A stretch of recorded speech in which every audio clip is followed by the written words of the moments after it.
The clarity is the most important thing. And a lot of people think, oh, I just grab a pen and paper and I start writing. Or I just, I'm going to bang down on my computer every day at 6 o'clock for an hour and I'll bang out a book.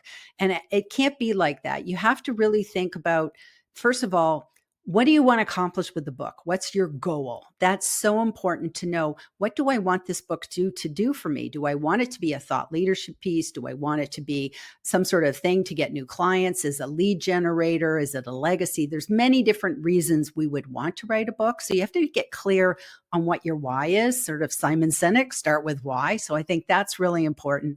And then you have to think about, who are you writing to?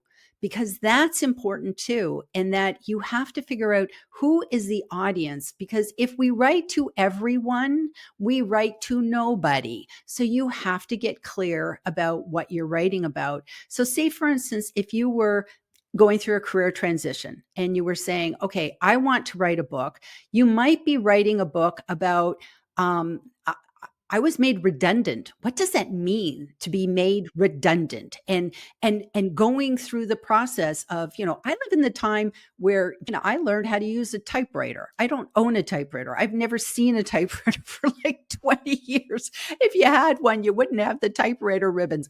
The skill sets that I've had to learn and adapt on my life, redundancy, I actually hate that word, but that would be a really interesting topic. Or maybe a thing about, job interviewing, what I've learned, my gone to heck in a handbasket with job interviewing and all the things that can go wrong on Zoom. And maybe all of a sudden you'd come up with a whole book about, this is what I do so that when I show up on Zoom, I know what I'm doing. I'm comfortable. So a lot of people would be like, I want to read that book. That's a fantastic book. So you have to get clear on what your why is, start with why. So I think that's really important.